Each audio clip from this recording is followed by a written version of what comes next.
यहाँ पता है इस वाले वायर में ना, ये वाला जो वायर अलग से लगा हुआ है ना, इसमें करंट है। क्यों? क्योंकि यहाँ पे बंदर वंदर बहुत हैं। तो भाई इन्होंने इसको सिक्योर करने के लिए ना ऊपर हर जगह ऐसे वायरिंग लगा के रखी है, इसीलिए इसके दूर ही रहो भाई। Hey good morning guys, welcome back to channel. सुबह सुबह सुबह तो नहीं, दोपहर हो रहे हैं, दोपहर के बज रहे हैं 12 और अपन मस्त रेडी हो गए, नहा वहा के एकदम सेट हो गए। आज प्लान तो ये था मेरा कि यहाँ से अपन आगे कहीं जाएंगे, हिमाचल में ही कहीं जाएंगे। बट कल आपको पता होगा कि कल JNK में एक टेरर अटैक हुआ है एंड टेररिस्ट अटैक हुआ है एंड उसमें ना टूरिस्ट को टारगेट किया गया है एंड बहुत ही गलत है यार, ये बहुत ही ज़्यादा गलत है। तो अब वो अटैक हुआ है, गवर्नमेंट अभी जो भी कर रही है, आर्मी अभी जो भी कर रही है, वो तो ग्रेजुअली पूरा सोशल मीडिया, पूरा न्यूज़ इससे भरा पड़ा है। बट देख के ना सीरियसली दिल दहलाने वाला था यार।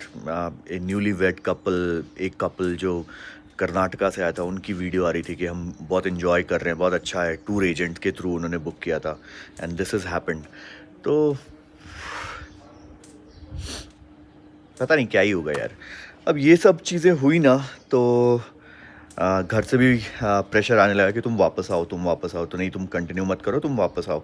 तो मैंने भी कहा कि यार फिर घर वाले परेशान होंगे, तो आज अपन यहाँ पे हिमाचल में ही रुकने का प्लान था। मैं हिमाचल में बहुत सेफ जगह पे हूँ, यहाँ पे एकदम सब चीज़ नॉर्मल है। बट देन ऐसा हुआ कि भाई वापस आओ वापस आओ, तो मैंने कहा चलो वापस ही चलते यार, परेशान ही हो रहे हैं सारे। एक पर्टिकुलर पूरा देश अफेक्ट हुआ है यार, मतलब एक दो फैमिली नहीं, पूरा देश अफेक्ट हुआ है एंड एवरीबडी इज सो आउटरेजस अभी कि भाई मारो, जिन्होंने मारा मारो, सालो पकड़ के मारो, घुस के मारो, लेकिन मारो। भाई 2000 कुछ रुपए अपना खाने वाने का बिल था। ये क्या लगा भाई, ये देखो कुछ तो लगा है इधर, हाँ कुछ तो लगा है, या तो स्टोन चिप हुआ है या कहीं से मेरे से ही कुछ लगा है, हल्का सा। गंदी लग रही है ना, ये भी गंदी लग रही है। चलो कोई बात नहीं, इसको अच्छी कर देंगे। चीज़ और जो मैंने नोटिस की थी भाई, इसका वायरलेस चार्जिंग पैड जो है ना, वो कल काम करना बंद कर दिया था। तो देखो अभी ये फ़ोन यहाँ पे रखने पे ना, यहाँ पे ब्लू लाइट जलनी चाहिए और फ़ोन चार्ज होना चाहिए, बट वो जल नहीं रहा। तो अभी क्या है कि दिखवाना पड़ेगा, और कुछ हो नहीं सकता, there is no other option. बाकी ऊपर ये खुला हुआ था भाई, बहुत गर्म हो गया है बहुत। इसको बंद कर दो भाई, इसको बंद कर दो, गाड़ी थोड़ी ठंडी होने दो, उसके बाद यहाँ से निकलते हैं घर। यहाँ से सीधे घर ही जा रहे हैं यार, और घर का जो डिस्टेंस है वो है 420 किलोमीटर, 8 घंटे 5 मिनट। भाई मैं स्लीपर्स मतलब अपने क्रॉक्स भूल गया था, तो रिसेप्शन से वो कोई आया कि सर आप भूल गए, हम ले के आ रहे हैं। मैंने कहा थैंक यू भाई, थैंक यू। नहीं तो आज तो क्रॉक्स का गुड़गोबर हो गया रहता। स्टार्ट करते हैं जी आज की इस अमेजिंग जर्नी को। तो बोलो श्री अम्बे मात की जय। भाई क्यों नहीं भाई, क्या है यार, बहुत नाटक है यार इसमें, बहुत। रात के टाइम पे तो हल्का सा एक पतला सा जैकेट पहनना पड़ा था, मतलब रात के टाइम पे यहाँ पे हल्के फुल्की ना ठंड, भीनी सी ठंड होती है ना, वो है। दिन के टाइम पे भाई बाबड़ तोड़ गर्मी है, बहुत तेज धूप है यार, बहुत ज्यादा तेज धूप है। मतलब ऐसा फील हो रहा है, अभी तक विंडो शीट नहीं लगा है, चंडीगढ़ वंडीगढ़ क्रॉस करने के बाद ही इसको डालेंगे भाई, तक तो शाम ही हो जाएगा, कोई फायदा ही नहीं है। ये लोकेशन बहुत ही ज़्यादा अमेजिंग था, बहुत ही ज़्यादा, बहुत ही पीस था यार, मतलब शोर शराबा नहीं। मतलब आप ना वीकेंड पे अगर फैमिली फ्रेंड्स के साथ टाइम स्पेंड करने आ रहे हो या पार्टी करने भी आ रहे हो ना, तब भी बहुत सही है। पार्टी करने के लिए तो आपको क्राउडेड प्लेस जाना चाहिए भाई, फिर आप मनाली जाओ, मस्त वहाँ पे मॉल रोड पे और ओल्ड मनाली में पार्टी करो। यहाँ आना है शांति के लिए।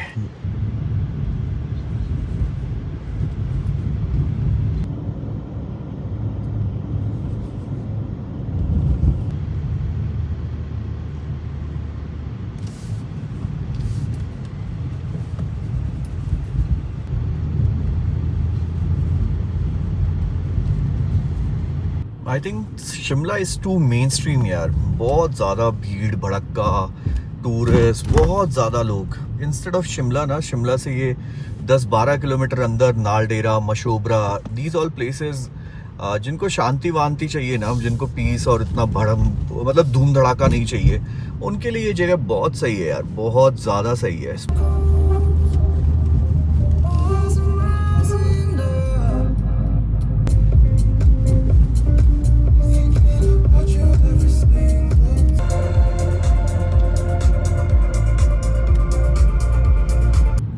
से चढ़ गए हैं अपन नेशनल हाईवे 5 पे, जो कि बेसिकली अपने को शिमला तक कनेक्ट करेगा। बहुत ज़्यादा दूर नहीं है। अभी मुझे लगता है ना कि अभी इतना ज़्यादा मेरे को ना टूरिस्ट का ट्रैफिक वगैरह भी नहीं मिलेगा, मतलब आराम से निकल जाएंगे जैसे कल आए थे ना वैसे ही।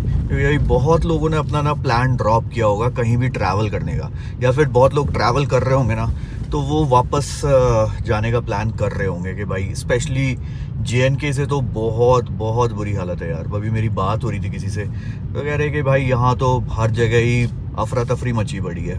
अफरा तफरी इन द सेंस कि people are not happy, anybody will not be happy यार। मतलब ये तो कोई हैप्पी होने वाली बात ही नहीं है ना, ये तो बहुत ही शॉकिंग बात है। Everybody is shocked, everybody is panicking कि भाई निकलना है, मतलब सेफली निकल जाओ यार। आदमी वेकेशन या अपने फैमिली के साथ ऐसे ना टूरिस्ट डेस्टिनेशन पे जाता है चिल होने, रिलैक्स होने, अपना जो स्ट्रेस है ना, जो डेली लाइफ का स्ट्रेस है उसको ख़त्म करने कि भाई थोड़ा एंजॉय करके आते हैं, थोड़ा अच्छा क्वालिटी टाइम बिता के आते हैं। एंड ऐसे हो जाए यार, उन फैमिलीज़ पे क्या बीत रही होगी यार। बहुत बहुत डिसहार्टनिंग है, बहुत ज़्यादा डिसहार्टनिंग है।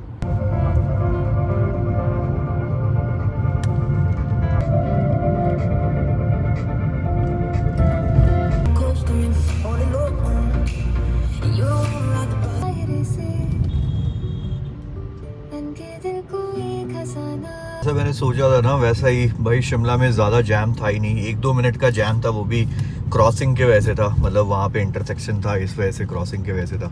अदरवाइज एकदम ही खाली पड़ा हुआ है यार, एकदम ही खाली। पता नहीं अभी ऋषिकेश का मेरे को इंस्टाग्राम पे बहुत दिख रहा था कि भाई ऋषिकेश में इतने टूरिस्ट हैं, इतने घंटे का जैम वीकेंड्स पे तो भाई एकदम ही खाली पड़ा हुआ है एकदम। और शिमला, मनाली, ये सारे ऐसे डेस्टिनेशंस है ना जहाँ आप चंडीगढ़, यूपी, हरियाणा, दिल्ली, ये बहुत गाड़ियाँ दिखती है आपको, बहुत ज़्यादा दिखती है। मतलब अभी तो मेरे को सिर्फ HP नंबर दिख रहा है, कहीं भी ऐसा मुझे टूरिस्ट वाली गाड़ियाँ नहीं दिख रही हैं। एंड इनफैक्ट होटल में भी ज़्यादा गाड़ियाँ नहीं थी। होटल मतलब ऐसा नहीं कि फुल पोटेंशियल पे अपना कम्प्लीटली ऑक्यूपाइड था भाई, ठीक था, टूरिस्ट थे लेकिन इतने नहीं थे, इक्का दुक्का ही थे। और सेम रोड पे भी आपको पता चलता है भाई कि जब आपको आराम से क्रूज कर रहे हो और कोई टेंशन नहीं है तो मतलब समझ जाओ कि भाई टूरिस्ट नहीं है। अदरवाइज कितना लंबा जैम रखता है इन रोड्स पे ना।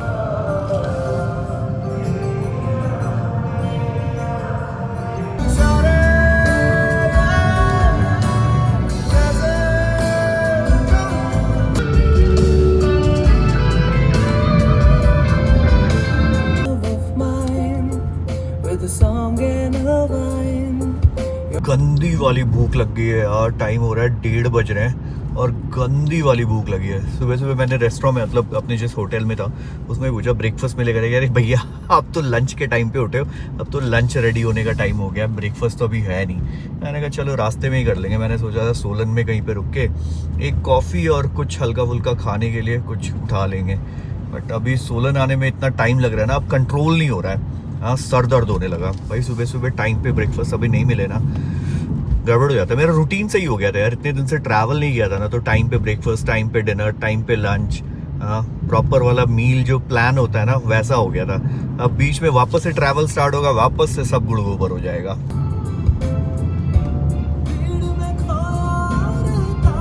गाड़ी हमने यहाँ पे ना रोड पे ही छोड़ दी थी क्योंकि यहाँ पे पार्किंग की जगह ही नहीं थी। यहाँ पे कभी पार्किंग नहीं मिलती यार। एक KFC का बर्गर और एक डोसा बोला है। डोसा आ रहा है, बर्गर अपन खाते हैं, तब तक अपना डोसा आ जाएगा, फिर एक कॉफ़ी उठाएंगे और यहाँ से सीधे कट लेंगे। उसके बाद कहीं नहीं रुकना है भाई। ये भी चेक करते हैं, इसके पीछे नहीं, कुछ भी नहीं है। मैं वहाँ पे सारे मग्स इसलिए चेक कर रहा था क्योंकि कल मैं स्टारबक्स गया था तो वहाँ पे सारे ऑलमोस्ट जितने मग्स मैंने चेक किया ना, सब मेड इन चाइना का स्टिकर लगा था और बड़ा प्राउडली लगा हुआ था यार। मतलब वो पेपर स्टिकर लगा था मेड इन चाइना का, और उसके ऊपर इंडिया का QR और ये दिया हुआ था। तो मैं यहाँ भी चेक कर रहा था भाई, इनका भी प्रोडक्ट क्या चाइना से बन के आ रहा है। और कप्स वगैरह बहुत भाई, चाइना के बारे में तो क्या ही बोला जाए यार। मतलब आप नाखून से लेके नेल पॉलिश से लेके न्यूक्लियर वेपन, भाई कुछ भी बनवा सकते हो वहाँ से कुछ भी बनवा सकते हो भाई वहाँ से। और मैंने देखा है यार, जब मैं लंदन ट्रैवल कर रहा था मैंने देखा है भाई, बहुत एडवांसमेंट है। आप मानो या ना मानो भाई, मैं भी अपने देश से बहुत ज़्यादा प्यार करता हूँ। अब मतलब इससे ज़्यादा नहीं करता, मतलब इतना प्यार कोई और, मेरा कंट्री सबसे बेस्ट है। बट भाई टेक्नोलॉजिकली हमें बहुत और एडवांसमेंट की ज़रूरत है, बहुत और एडवांसमेंट की ज़रूरत है। मतलब चाइना तक पहुंचने के लिए तो हमें पता नहीं कितने साल लगेंगे, और ये मैंने खुद से एक्सपीरियंस किया। गवर्नमेंट चाहे कैसी भी हो, चाइनीज लोग बहुत अच्छे हैं यार। अतिथि देवो भव जो हम कहते हैं ना इंडिया में, कि जो भी आ रहे हैं वो आपके देवता हैं, ठीक है, देवो भव, भाई चाइना में वो फॉलो करते हैं। और एक दो जगह नहीं, मैं 18-19 दिन था चाइना में, मेरे को हर दिन वो एक्सपीरियंस करने को मिला, हर दिन, एवरी डे। और यहाँ पे अगर कोई चाइनीज बंदा हम देख लेते तो क्या कहते हैं, ओ देखो कैसा है, चमगादड़ खाने वाला, ये वो पता नहीं क्या क्या बोलते हैं यार। मैंने भी बोला है, ऐसा थोड़ी ना कि मैं दूध का दूल्हा हूँ, मैं कह रहा हूँ कि भाई मैंने नहीं बोला भाई। कोरोना के टाइम पे पता नहीं क्या चाइना के ऊपर कितनी मीम, ये वो जो भी करते हैं यार, बट वहाँ की जो पब्लिक है वो बहुत मानती है बाहर के टूरिस्ट को। उनको लगता है कि यार ये मेरे देश में है तो ये सेफ रहे, और वो बहुत ज़रूरी है यार। आपको एक डिफरेंट परसेप्शन बन जाता है उस कंट्री का।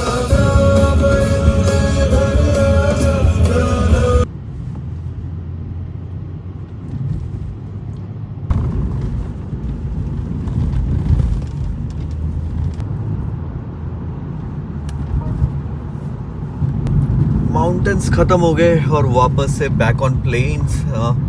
धूप वापस से बढ़ गई, गर्मी वापस से तेज़ हो गई, बट रोड्स तो पहले भी अच्छे थे, रोड्स आगे भी अच्छे रहेंगे। तो अभी क्या है ना कि खाना वाना अपन ने खा लिया था ना, तो अभी ज़्यादा भूख लगेगी नहीं, ठीक है। जब तक कॉफ़ी चल रही है, नहीं तो फिर कॉफ़ी लेने के लिए कहीं रुक जाएंगे, बस दैट्स इट।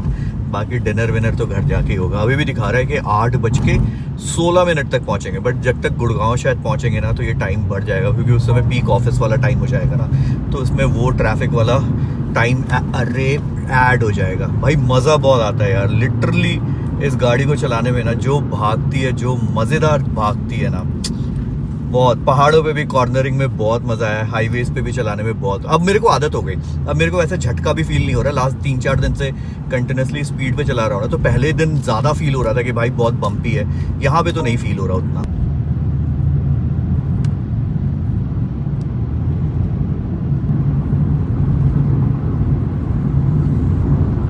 एटमॉस्फेरिक प्रेशर का डिफरेंस देख रहे हो। ये बॉटल गोल था, मतलब गोल क्या था, ये था।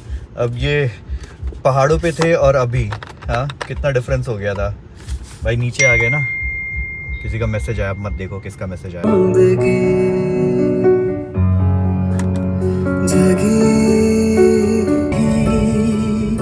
धड़कन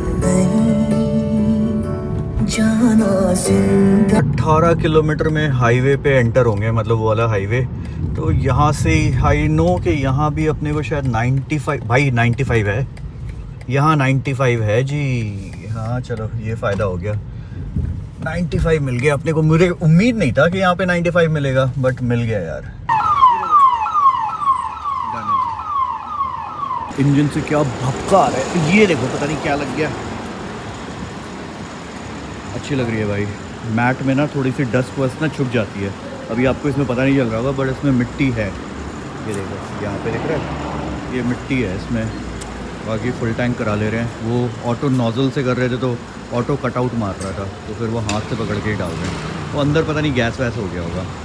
भाई चलाने में तो नो डाउट यार। भाई BMW लो तो 2 लीटर मत लो भाई, 3 लीटर लो, चाहे अनकंफर्टेबल कितनी भी हो। हाँ 3 लीटर लो भाई, X5 ले लो, X7 ले लो। 3 लीटर का जो मज़ा है ना भाई, 2 लीटर में वो मज़ा नहीं है। Same goes for any big car. अगर आप कोई भी बड़ी गाड़ी और आपको परफॉर्मेंस चाहिए, तब तो भाई 3 लीटर इंजन लो या उससे ऊपर लो। अगर आप परफॉर्मेंस नहीं चाहिए, मतलब इकोनॉमी चाहिए और चाहिए कि हाँ भाई BMW भी रहे, तब तो नॉर्मल 3 सीरीज़ भी बहुत अच्छी है यार, बहुत कंफर्टेबल है। राइड क्वालिटी उसकी ज़्यादा अच्छी है, राइड क्वालिटी इसकी बिल्कुल अच्छी नहीं है। मतलब अच्छी नहीं है इन द सेंस यार, टायर देखो ना कितने पतले हैं, और ग्राउंड क्लियरेंस देख लो भाई, इतना है, इतना। और कहीं भी उबड़ खाबड़ में ना, अब इस पर भी चढ़ाऊँगा ना तो मुझे डर लगेगा कि भाई नीचे से कहीं कुछ लग ना जाए। 37 लीटर्स के करीब आया, मतलब 37 लीटर्स में अपन मस्त चंडीगढ़ में ही भरवाया था हमने। चंडीगढ़ एग्जिट करते टाइम भरवाया था, और चंडीगढ़ से वापस आके डेराबेसी के आसपास ये भरवाया। तो 37 लीटर्स इज़ गुड यार, अच्छा है। आप बताना, जैसे अपन ने ना लैंड क्रूज़र का इकोनॉमी टेस्ट किया था, फ्यूल इकोनॉमी टेस्ट किया था, फॉर्च्यूनर का फ्यूल इकोनॉमी टेस्ट किया था। तो आपको अगर फ्यूल इकोनॉमी टेस्ट इसका भी देखना हो ना, जहाँ पे इसको हम हाईवे पे लेके जाएं और इको मोड पे चलाएं, क्योंकि इको मोड पे ये सबसे बेस्ट एवरेज देगी। स्पोर्ट्स मोड पे तो भाई अगर आप इसको स्पोर्ट्स मोड पे कंटिन्यूस भगा रहे हो तो फिर ये गाड़ी पता है 3.5 के एवरेज पे आ जाती है, मतलब 1 लीटर में 3.5 किलोमीटर। और अगर बहुत अच्छे से चलाओ ना तो अब ये बहुत अच्छा एवरेज भी देती है। मतलब ऐसा नहीं है कि सिर्फ हाई इंजन, बड़ा इंजन है और हायर आरपीएम पे गाड़ी चल रही है तो एवरेज कम देगी, ये अच्छा एवरेज भी निकालती है।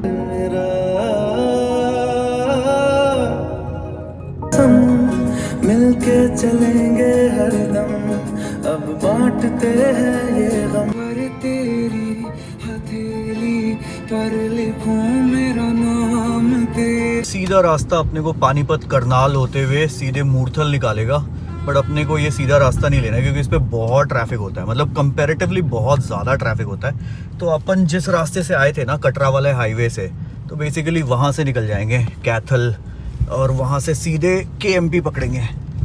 बस ये वाला रास्ता सही है यार, टोल रोड है, अच्छा रोड है, बीच में एक जगह हल्का फुल्का रोड का काम चल रहा है, अदरवाइज ये रास्ते में कोई माड़ा रास्ता नहीं है। और रात के टाइम पे भी ट्रैवल कर सकते हो, मतलब ऐसा नहीं है कि आपको बीच में पेट्रोल पंप वगैरह खाने वाने के लिए नहीं। हाँ, रात में, एक्सट्रीम रात में तो थोड़ा डिफिकल्ट है, बट रात में बोले तो कि शाम के टाइम पे, मतलब 9 बजे के पहले अगर ट्रैवल करना है तो इधर से कर सकते हो, ईजिली कर सकते हो। गूगल भी आपको ये रास्ता दिखाएगा, ये फॉलो कर सकते हो आप।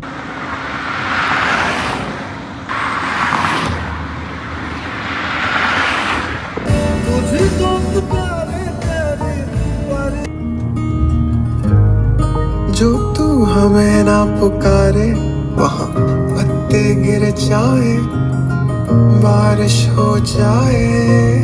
ये आ गया जी अपना फर्स्ट पिट स्टॉप, मतलब यहाँ पे रुकेंगे, गाड़ियाँ लगी हुई, कुछ खाने के लिए नहीं, यहाँ पे वॉशरूम यूज़ कर लेंगे और यहाँ से एक कोस्टा है, कोस्टा से कुछ उठा लेंगे, बस दैट्स इट। और उसके सीधे इसी हाईवे पे कंटिन्यू करेंगे, बहुत टाइम से चला रहे थे। हाँ, कॉफ़ी, हाँ ये पहुंचा देगी अपने को गुड़गांव तक सीधा। अब तो मेरा ऐसे ना व्लॉग करने का ही मन नहीं कर रहा है, फटाफट घर पहुंचे, गर्मी बहुत ज़्यादा है, बहुत टाइम हो गया, ऐसा लग रहा है कि घर से निकले हुए पता नहीं कितना ही टाइम हो गया मेरे को। स्टार्ट हो जाओ भाई, फटाफट कॉफ़ी लिया, नहीं तो गाड़ी इतनी गर्म हो जाती ना, फिर ठंडा होने में 5 मिनट लग जाता।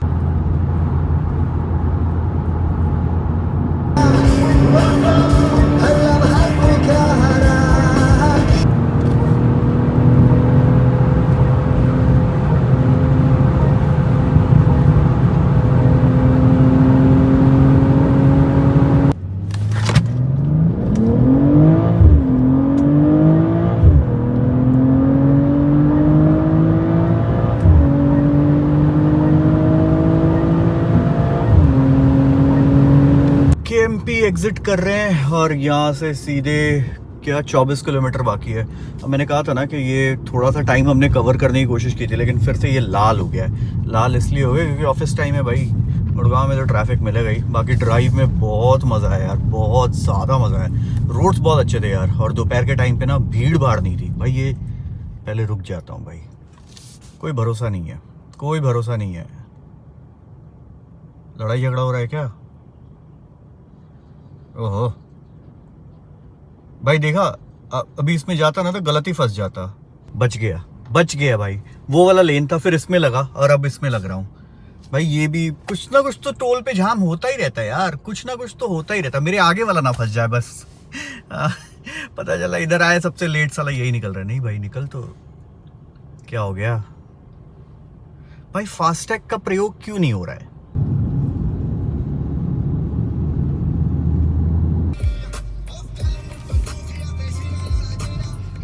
वापस आ चुके हैं ट्रिप कंप्लीट करके घर पे। हाँ, गाड़ी लगा दी है, अब गाड़ी से सामान निकाल के ऊपर। ये पता है कुत्ते क्यों भौंक रहे हैं?